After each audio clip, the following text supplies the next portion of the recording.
Hello and welcome to Get a Better Handle on Life. I'm Barry Winbolt and this is my podcast. In each episode I deliver expert insights, practical advice and real-life examples to help you get a better handle on your life. Some of this comes from me and some from the inspiring people I'm in conversation with. And there is one such person with me today. Her name is Libby King. She started a support group for LGBT parents a few years ago, and she's going to tell us all about the trials and setbacks, but also some very inspiring messages she has to offer as well. So, coming up, as well as practical advice, there's also Libby's story about developing resilience and turning setback into advantage. Oh, hi, Libby. Thank you. I'm here to hear all about your journey. I think it's fascinating what I've read so far, and I'd like to hear from you. So can you tell us about the journey and what was your inspiration in starting Bourne This Way? So really, Barry, it was due to the direct and indirect discrimination I received from the heteronormative healthcare services whilst on my journey to parenthood. I almost turn my pain into empowering others from my community. I really want people to feel seen, heard and supported. And I want our community to have equal rights around wanting to start a family. I had lots of barriers. Basically, I had to lie to the NHS to get fertility treatments free. So, yeah, the barriers that I faced were really high, but I catapulted myself over them, which took a lot of inner strength, resilience and determination. You mentioned discrimination. Can you say something more about that? What sort of discrimination did you have to deal with? How did it show up in your conversations with the NHS? Yeah, some of the comments I faced was, where's your husband? What do you mean you're gay and you want a child on your own? You know, why haven't you got a boyfriend? Yeah, being sent away from my GP for trying to find out how I get pregnant or the avenues to starting a family. So, I felt really alienated, especially here in Eastbourne, alone, and hit some really dark places. I even started to question myself whether I should actually have a baby due to all these barriers that I faced. There wasn't any support in Eastbourne at all, which led me to start Bourne This Way. So Bourne This Way is an LGBT plus parent support group. And when did it all come together for you? Was there a specific moment when you had the idea of getting together with other people and forming Bourne This Way? It was a light bulb moment, heavily pregnant in a local park, where I thought I do not want anyone to experience the upset, pain and discrimination I faced. So that's when Bourne This Way started to unfold. And what year was this? When did Bourne This Way start to germinate in your mind? So, it was in 2020 that it started, and it helps combat loneliness, isolation, and enhances people's overall mental health and well-being. Get my chronology a bit mixed up here, but was that just after lockdown or towards the end of lockdown? How was that? Yeah, it was just after lockdown. I think lockdown was March, and I was heavily pregnant in the park, thinking about sort of my journey and isolation and loneliness, and I just started writing some notes down. So it was during that time. So you'd been through pregnancy during lockdown. You'd been alone a lot during lockdown. That must have been pretty tricky or pretty difficult or hard on you, was it? Yeah. I mean, it's a double-edged sword because it took me a while to get pregnant. But when I went through the clinic to actually find out about, my fertility and et cetera, I was lucky that I got treatment before lockdown, because I know a lot of people after didn't for, that sort of year or two or three because of the waiting list. But I did bubble up with my sister and her family. So we had a bubble, and I was quite, in sort of central. So I was walking along the seafront, and it was quite warm. I remember that first lockdown we had. Yes, it was. Yeah. So done lots of exercise. I was still working from home, and out on my nature walks and stuff. So I was so, so grateful to be pregnant and blessed. I felt so blessed that I love pregnancy. Okay, so you struggled. You had the idea as a single gay person to have a child, and you faced barriers, you said, and challenges and outright discrimination, as you see it, in the system. And I guess this happens in this particular case. This is in the south of England where you live, but it could have been anywhere and probably chimes with other people's experiences. Can you give me some examples of how you felt this discrimination appeared in your life? How did it, not so much how it affected you, but what did you actually experience from the system?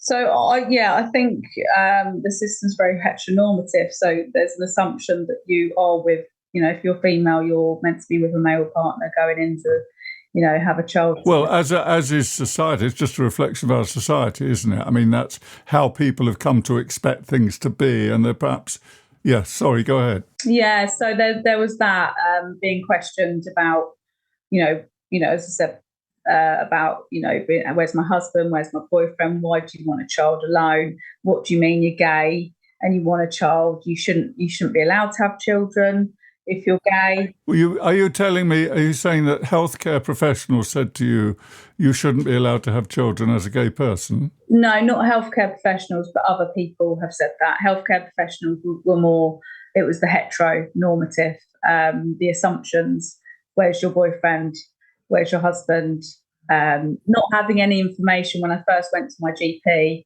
she didn't actually send me or give me any information. She just sent me away. And I felt really low. I thought, oh, my GP will know where to go, what to do. And she was like, I don't know where to send you. So you went to your GP to ask for IVF? I went to my GP to find out the options. Okay. To parenthood, yeah. And really, I mean, I think now, I'm assuming they were a bit more knowledgeable. But back 2020, which wasn't that long ago, they didn't have, anywhere to send me or signpost me. So whether that was to local clinics or whether that was to, if I wanted to potentially adopt or foster, there wasn't any of those avenues given to me. So again, it was very lonely and isolating. I had to pretend I was heterosexual to get free fertility treatments through the NHS, whereas if you identify as heterosexual, you get them free.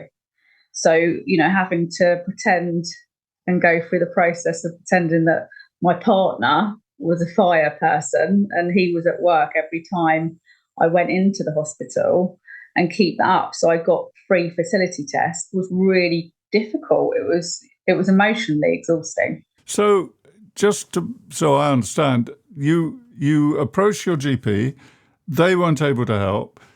You hope that's better now, but we have no evidence that it is. In the end, as a gay person, you had to fabricate a story and keep up the pretense in order to get the service that a normal heterosexual person would have got. But as a gay person, it was denied to you by neglect as much as anything else. I don't suppose it's written down anywhere. We are not going to treat gay people, but the fact is that because it's as you've called it, a heteronormative society, then there was no category for you. There was no way for you to access services. So you had to masquerade as a person who you're not in order to get the treatment that you needed. Is that the story so far? Yeah, not to get the treatment. It was to get the test, the fertility test. So because I was reaching a certain age, I wanted to make sure that I was fertile enough that when I went through treatment, I would be, my percentages were high. So to actually get the free test, which I had to pretend I was straight to get those. Fertility, that's a huge thing at the moment. That's becoming more in the public eye. It's still hidden, but we have to pay. LGBT people have to pay thousands of pounds to have treatment, whereas heterosexual couples get it free. So this and other experiences is what led you to found Bourne This Way. Yeah.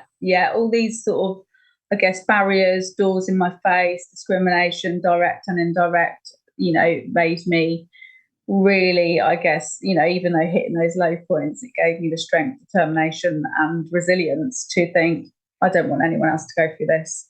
I'm interested in what makes you, because a lot of people would have given up. And you've said you had low moments. It's not like, because, some people think, I believe, and having spoken to people, that when people are going through trials and challenges in life and they hit really low points, that they believe that other people, who are succeeding, don't ever feel like this. They think that somehow resilient people are protected.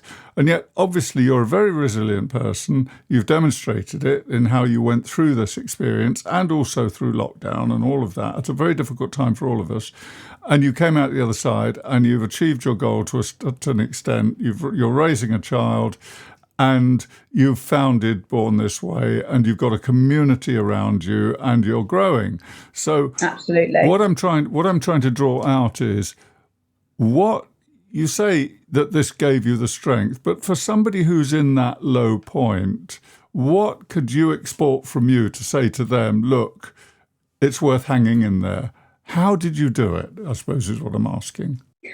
I believe that, going through the pain that I did, it's taught me so much. And yeah, when I was in those lower sort of darker days, I guess that to reach the lows, it's like the highs and lows. I had to go there to then build myself back up. And without those lows, I wouldn't be able to relate to a lot of these parents that are in the group that are suffering from depression, trauma, postnatal depression. So I can really relate to a wider range of people. And I believe suffering, we suffer, and without that we don't grow. So I believe that was my journey.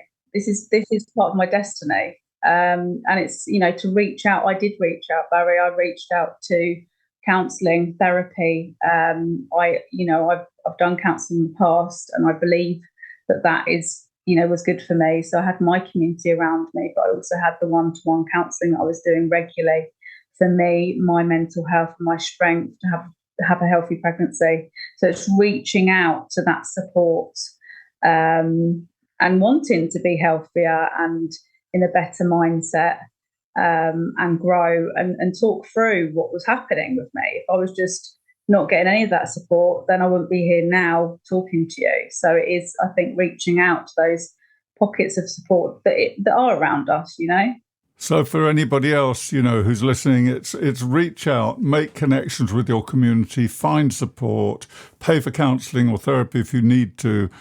Yeah. And I think this is a really important point, because people I speak to in all sorts of states of devastation in their lives, as I have done through my professional life. And generally, when people come to me as a therapist, the job's done. They're open to the ideas.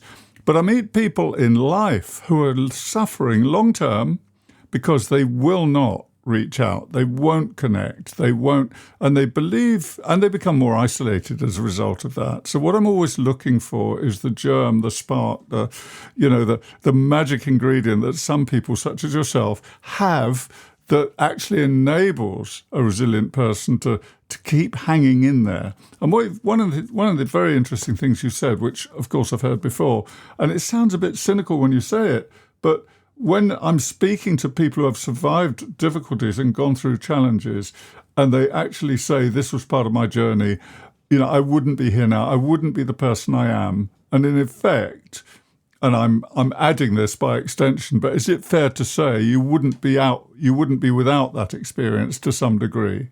Absolutely. So you'd rather not have had the pain and the difficulty, but you can see now, looking back, that it served a purpose and it's made you who you are, because it's given you a mission, hasn't it? Yeah, a mission. And that's what, health and wellbeing, that's, we are geared around that. Our structure of Bourne This Way is around that. So, connecting, giving back, learning. Fitness is a huge one. I got really, really fit, connecting with my people, and just, yoga, breathing, meditation, all of those things I latched onto, and I still practice them now. And without that, then, yeah, as I say, it is really, we know that physical and mental health go together. So that's a big part of Bourne This Way as well, just ensuring. You went on that journey. You are currently and have always used those things in your life, and then you've set up Bourne This Way, which is a community group and a community operation, and it's growing. So tell us something about the activities of Bourne This Way to support the LGBT community. So we meet up once a week and once every month. So our meetups, we always have something going on for the children as well. So whether it's meeting in nature, because we like to kind of utilise nature around these areas, on the beach for a beach walk, in the parks. And we try and do some stuff outside, catching up, connecting with other parents, sharing stuff, having that peer-to-peer support. We're all at different stages of parenthood, whether it's sleepless nights, whether it's trying to get pregnant or on our way to pregnancy or having a child, or just, sharing what we've been through for the week. So that peer-to-peer support is crucial, and, it's a lifeline for a lot of people in this area and elsewhere, actually, because they haven't got that. There's a lot of parent and baby groups, but nothing like Bourne This Way. And a couple of families said, we don't have to say anything, Liv. We just turn up and we're accepted. We're not coming out all the time. We're not being questioned. Who are you with? Oh, are they trans? Oh, why is there two dads? And it's just like anyone's accepted. It's non-judgmental. It's a safe space for us to be ourselves. And our children are seeing diverse families around them, whether it's one mum, two dads, aunties, uncles, and they're actually growing up with other children. And it's just, it's beautiful seeing that kind of love. The intention behind it is love, and we're creating that together. And our children are seeing that, which is even better. And so does Bourne This Way offer resources to support people who are earlier in their journey, as you were, people who are thinking of becoming pregnant? Yeah, so we've had a couple of people join that are just kind of wanting to ask questions. They can come to our meetups. I usually buddy them up with another person or another couple, so they can ask particular questions around what clinic they went to. Obviously, money's a big thing because we have to pay for treatment, another inequality we face, et cetera, et cetera. So, it's from, on the way to parenthood and during parenthood. We also set up life coaching if needed, and counselling. We know how health in mind is quite a long wait. So we say in between we can, if we've got some funding there, which, we're always looking for extra funding, but we will pay for some counselling and PT sessions as well, like, gym pass or a personal training session. So we can kind of help them in that way as well. Good. So those are specific resources. And you mentioned signposting earlier. One of the challenges that you faced was that there was no signposting. Starting with the GP, there was nobody to say, okay, here's a resource, here's a pathway you can follow. So is Bourne This Way able to contribute something in that respect? Yeah, it depends on what they want to do, like whether it's adoption, fostering, or, having treatment, fertility treatment. We can signpost. We've got such a diverse range of people within our group of how they got to parenthood. Then between us, we can do that. So it's where the peer-to-peer part comes in, because Absolutely. There'll be somebody within the network who has that experience, who you can connect somebody up with, and they can plug into that sort of resource. And as Bourne This Way evolves, you say it's been 4 years now. How do you see it developing? I know you're local in the community down in the south of England where you live.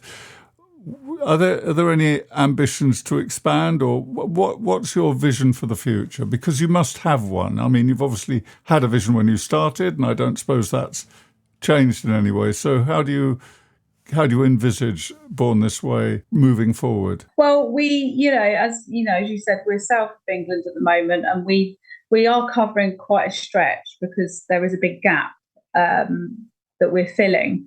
But if people wanted to know or find out about the model that we're using elsewhere, whether it's a different country, county, then I'm happy to share. It's really important, and I guess we might not be the only county that's lacking this support, because it wasn't long ago that the LGBT plus community were allowed children. So, it is quite a new thing. But again, whether it's a community group or a CIC or a charity, it's just starting that. And sometimes it's having the model to start that with. I do deliver LGBT awareness training, and I've done that nationally. So if organisations want that, I do that to ensure that their practice is more inclusive, and that's using lived experience again from our members to enhance people's sort of awareness, and hopefully from that they become more inclusive and spread equality within their organisation and have a little bit more generally awareness, because some people don't know it costs us thousands of pounds to have a child. That's not in it's not in. And people can contact you through your website? Yes, if they go for the website, there's an email, and they can just drop us an email if you're interested or have any questions. And can you tell us the name of the website, please, at the link, so people can find it? I'll put it in the notes as well, in the episode notes. Yeah, it'd be if you just sort of Google Bourne This Way LGBT Parent Support, it'll come up with our link there. And Bourne This Way, I should make clear, Bourne This Way is a local name, so it's BOURNE. Yes. This Way, all one word. All one word. Is that .com? LGBT support, yes. Yeah. Okay. I'll put the link in the notes anyway, but that's very important because this goes all over the world. So if people want to contact you for information in terms of starting their own group, say, or getting some background, then that's how they can do it. There's an email address on the website. I'll send that over as well just after this. And you said that, for you, it's been, you found inspiration, you overcame a lot of difficulties, a lot of challenges, and you decided to build that experience into something useful for other people. So specifically, what advice would you give to LGBT individuals who might be considering starting a family? I would advise them to connect with LGBT plus parents. So whether they can link in, whether that's online or a group that's already exists within their area or elsewhere, to ask some questions. Hopefully it's someone local, or and then they can kind of find out about what clinic they went to, or if it was fostering agency, adoption. So finding out stuff like that, looking at their options, how much money they need. We've got people in the group that are 30 grand down and still haven't fallen pregnant. So just, but I know that it's a bit of a postcode lottery, Barry, with funding. Funding is available parts of the UK, but whether it's definitely not here, but it might be elsewhere. It's just getting sort of a set of questions, even if it's 5 to 7 questions, and linking in with another LGBT parent to ask them. Or you can go online and look at other sort of national groups that will help. Yes, but your experience with Bourne This Way suggests that that's quite difficult. So people have to come together to find out the information. There's not like a national resource or something, or an international resource. It's really down to web searching, is it? Is that what you're saying? It is down to web searching, and that's why there are bigger organisations and charities out there. They're more than welcome to contact Bourne This Way. We will try and help, and if I can't, I can send them, signpost them to where they can.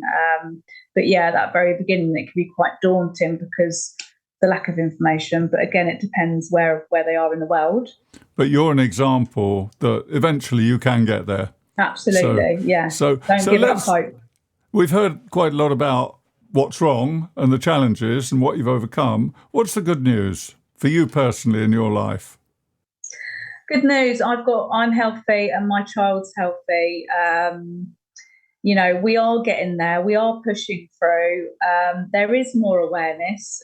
People are coming together, and groups like Bourne This Way, they're becoming seen and heard. We're doing more, podcasts like yourselves, radio stuff, television stuff. Things are becoming more, visible, and visibility then creates education, because if people see it, they're like, oh, they do exist. Oh, that's okay then. There's two women that, parent a child. Oh, we get that.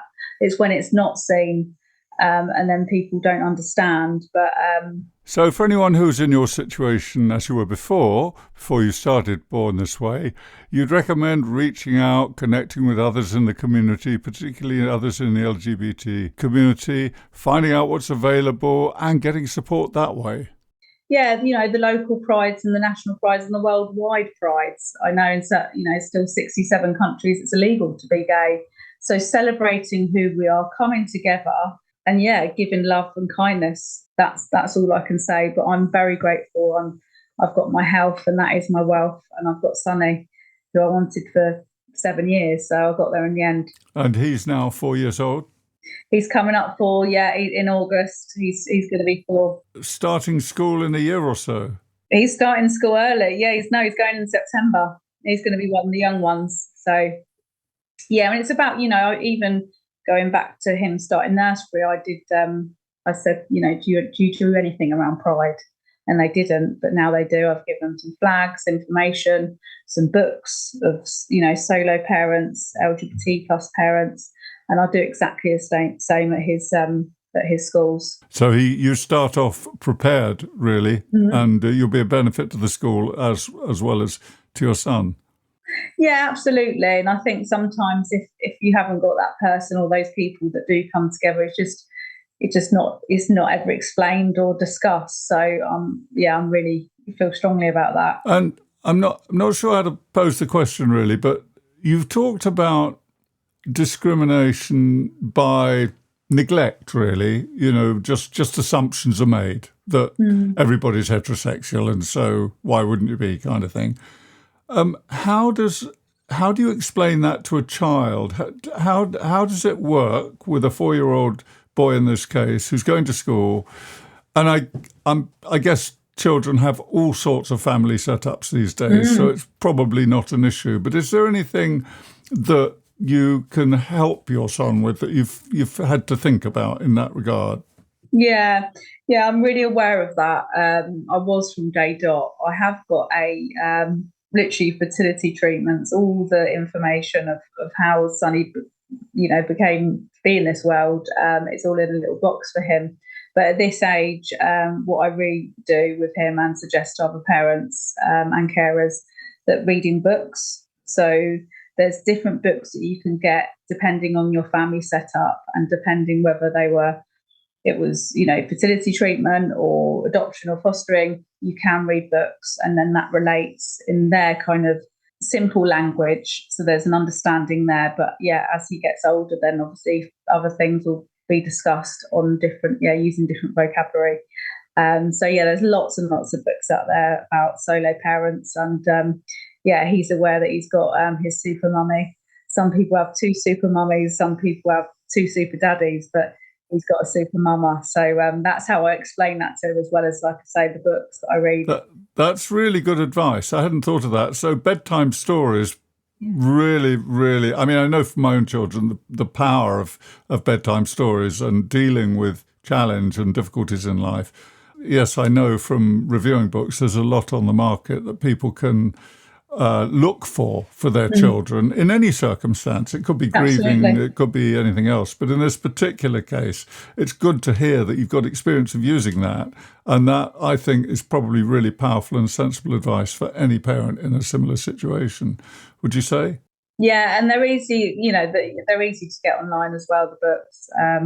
Whether it's co-parenting or solo parenting, but it does break it down, as I say, in their language that they understand, and then you can kind of say that's like me and you, Sonny. That's how we are.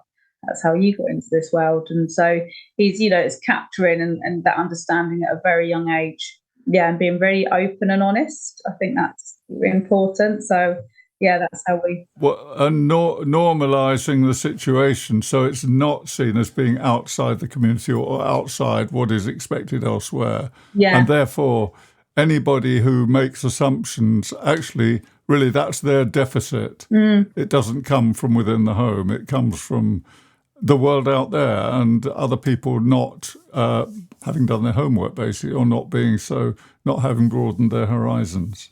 Yeah, exactly. I'm really grateful for the time, and I hope that.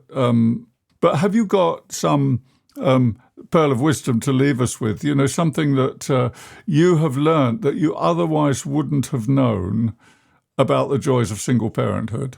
Wow. I'm just, as I said before, I'm just really grateful. It took a lot of strength, determination, and courage, but I found that, I guess, tapping into regular therapy and fitness and my support network. So if anyone is struggling, reach out to those support networks and, don't give up and, keep on pushing through, because everything changes all the time. We have highs and lows, but everything's changing all the time, and you never feel like that for too long. And if you do, then reach out and get that support. But exercise for me and yoga and meditation have been the real key things that have kept me on a level, pretty balanced. And, I've been up and down certain situations, lack of sleep, postnatal depression, all those things wrapped in, but they've really kept me, I guess, aligned and on a level. So a single line in that, it's come out a number of times in things you said, is really care for yourself first. Self-care. Yeah. Never neglect yourself. Get yourself, because if we're not in shape, we're not in shape to deal with anything. Absolutely, yeah. And I had coaching actually a while ago back, and she said, "Who's the most important thing, in your life?" And I was, "Oh, Sonny," she went, "No, Libby, you." Because if you're not topped up and you haven't got the strength and energy, then you can't get for Sonny. So you never forget that one. It's always you, and it's always about self-care. And we won't go to self-sabotage at the moment, but that it's keeping those healthy habits. It's a lifelong thing. Because interestingly, and as you say, you won't go there with self-sabotage, but there's also another area, which is parenting, because your child is 4 years old at the moment, but, you've got all of those life stages for him to go through.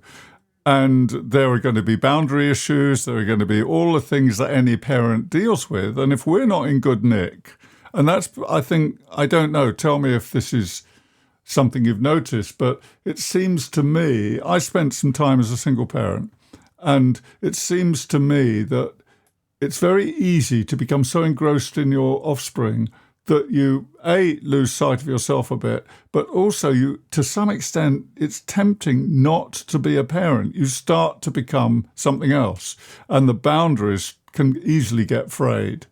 Mm-hmm. Have you seen that happen? Well, I guess, boundaries with Sonny, with a 3-year-old, it's another level of patience. And I think that as